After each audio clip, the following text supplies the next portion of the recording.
और अब हम हमारे राष्ट्र ध्वज तिरंगे की बात करेंगे, जो कुछ दिनों से टकराव का झंडा बना हुआ है और पूरी आशंका है कि अगले कई दिनों ये बना रहे। विषय आपको पता ही है कि भारत अपनी आज़ादी के 75 वर्ष पूरे होने पर अमृत महोत्सव मना रहा है और सरकार ने इस मौके पर हर घर तिरंगा नाम से राष्ट्रीय कार्यक्रम रखा है और इस कार्यक्रम के तहत 13 अगस्त से 15 अगस्त तक देश के 20 करोड़ घरों पर तिरंगा लहराया जाना है। लेकिन इस मुद्दे पर लगातार राजनीति हो रही है। जो तिरंगा सबका है उस पर तेरा तिरंगा मेरा तिरंगा किया जा रहा है और यही राजनीति वर्तमान को छोड़कर आज 75 साल फ्लैशबैक में चली गई। बहस यहां पहुंच गई कि आजादी के वक्त कौन तिरंगे के साथ था और कौन नहीं था। राहुल गांधी को सरकार के हर घर तिरंगा कार्यक्रम से जुड़ने में आपत्ति है, इसलिए कल दिल्ली में सरकार ने सांसदों की बाइक रैली का आयोजन रखा तो ना राहुल गांधी खुद उसमें पहुंचे, ना कांग्रेस का कोई सांसद पहुंचा। लेकिन राहुल गांधी को तिरंगे के नाम पर खुद राजनीति करने से कोई आपत्ति नहीं है। कल राहुल गांधी कर्नाटक में अपने एक वरिष्ठ नेता का जन्मदिन मनाने के लिए पहुंचे थे और इसके बाद वो हुबली में कर्नाटक खादी ग्रामोद्योग संस्थान भी पहुंचे। यहां उन्होंने खादी के तिरंगे झंडे के साथ कई फोटो खिंचवाए, खादी की दशा पर चिंता भी जताई, लेकिन इसके बाद इस तिरंगे के साथ खिंचवाई फोटो का इस्तेमाल अपने राजनीतिक एजेंडे के लिए भी कर लिया। राहुल गांधी ने इस फोटो के साथ एक ट्वीट किया और एक फेसबुक पोस्ट लिखी। इसमें उन्होंने प्रधानमंत्री नरेंद्र मोदी और आरएसएस पर निशाना साधा और उन्होंने ट्वीट में लिखा कि कर्नाटक खादी ग्रामोद्योग के सभी साथियों से मिलकर बहुत खुशी हुई। इतिहास गवाह है, हर घर तिरंगा मुहिम चलाने वाले उस देशद्रोही संगठन से निकले हैं जिन्होंने 52 सालों तक तिरंगा नहीं फहराया। आजादी की लड़ाई से ये कांग्रेस पार्टी को तब भी नहीं रोक पाए और आज भी नहीं रोक पाएंगे।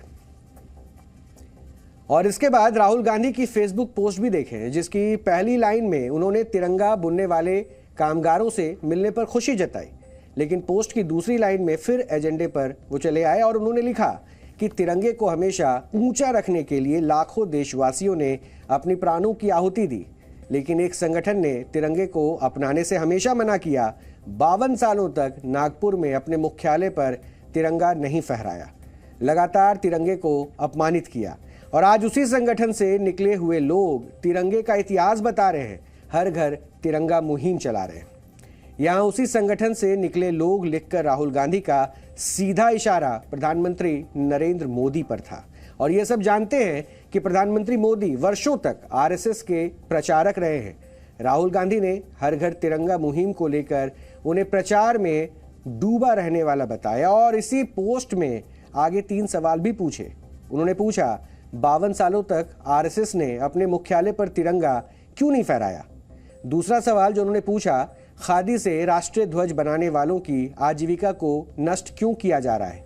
तीसरा सवाल जो उन्होंने पूछा, चीन से मशीन निर्मित पॉलिस्टर झंडे के आयात की अनुमति क्यों दी गई?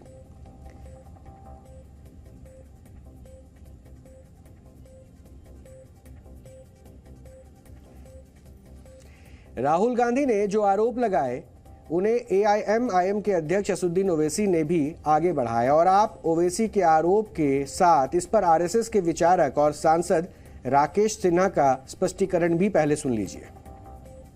ऑर्गेनाइजर मैगजीन जो है वो आरएसएस का एक माउथ पीस है। उनके इशू है 1947 17 जुलाई को उन्होंने ये कहा था कि इस बात का डिमांड किया था कि देश का नेशनल फ्लैग भगवा होना चाहिए। जब आरएसएस का माउथपीस ये कह रहा है और देश के प्रधानमंत्री कहते हैं कि आरएसएस उनका फाउंडेशन है, उनको उससे इंस्पिरेशन मिला, प्रधानमंत्री को बताना चाहिए। और एक बात, वही ऑर्गेनाइजर मैगजीन ने 14 अगस्त 1947 को अपने मैगजीन में ऑर्गेनाइजर ने लिखा कि जो 3 रंग है हमारे नेशनल फ्लैग में, उन्होंने कहा कि ईवल है वो। तो प्रधानमंत्री को और भाजपा को बताना चाहिए ये इन्होंने जो कहा है वो सही है या गलत है। ये हमारा सवाल है उनसे।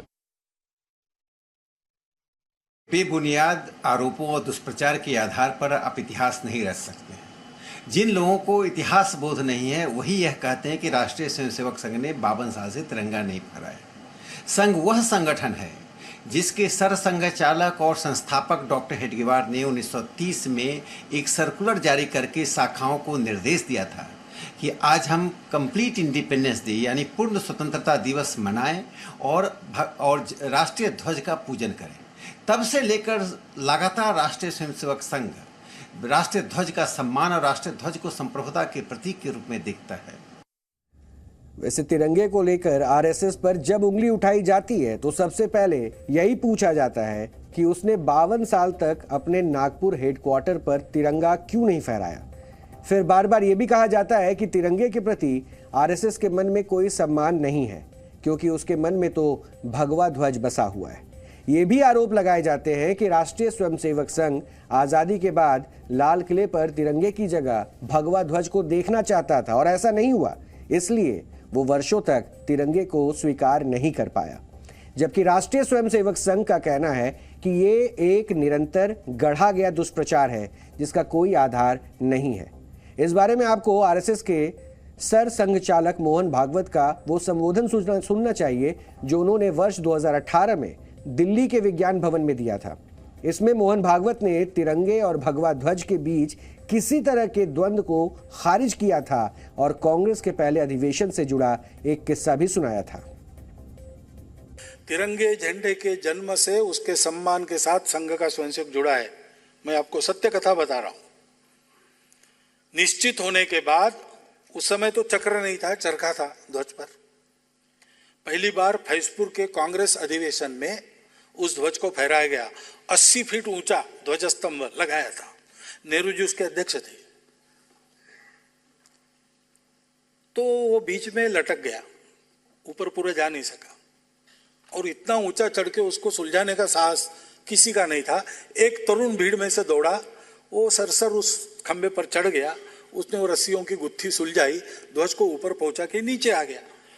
तो स्वाभाविक लोगों ने उसको कंधे पर लिया, नेहरू जी के पास ले गए। नेहरू जी ने उसकी पीठ थपथपाई और कहा कि तुम आओ शाम को खुले अधिवेशन में, तुम्हारा अभिनंदन करेंगे। लेकिन फिर कुछ नेता आए, कहा कि उसको मत बुला, वो शाखा में जाता है। जलगांव में फैजपुर में रहने वाले श्री किशन सिंह राजपूत नाम के वो स्वयंसेवक थे। उस समय 5 वर्ष या 6 वर्ष पहले उनका देहांत हो गया, वृद्ध हो गए। डॉक्टर हेडगेवार को पता चला, डॉक्टर हेडगेवार प्रवास करके गए।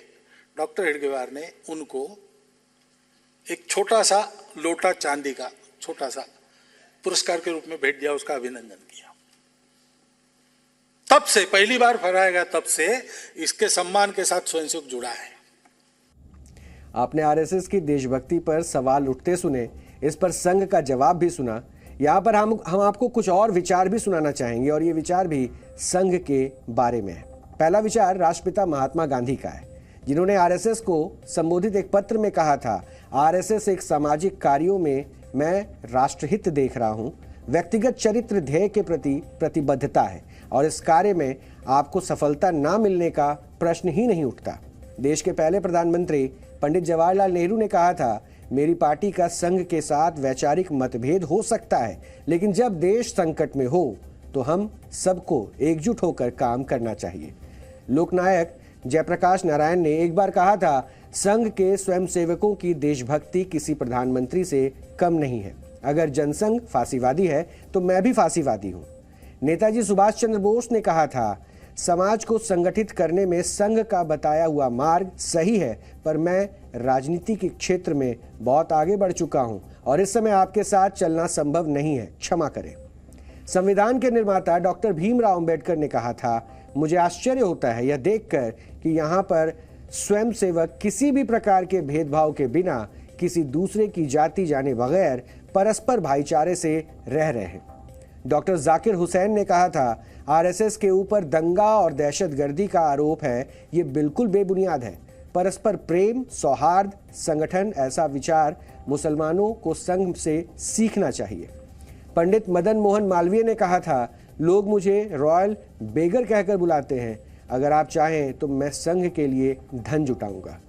आरएसएस पर सारे विचार देश के महापुरुषों के हैं, जो आपको इतिहास के किताबों में मिल जाएंगे। सबसे विशेष बात यह है कि इनमें से ज्यादातर महापुरुष कांग्रेस से जुड़े थे, ज्यादातर वो थे जिन्होंने कांग्रेस को बनाया था। आज जिस कांग्रेस के त्याग, तप और संघर्ष की बात करके राहुल गांधी संघ पर सवाल उठाते हैं, उस संघ को देशभक्ति के सर्टिफिकेट इन महापुरुषों ने वर्षों पहले ही दे दिए थे। अब ये दुविधा खुद कांग्रेस के लोगों को दूर करनी होगी कि वो आरएसएस पर राहुल गांधी के विचारों को सच माने या फिर महात्मा गांधी, पंडित नेहरू, नेताजी सुभाष चंद्र बोस, डॉक्टर अंबेडकर के विचारों को। ये तय अब उनको करना है।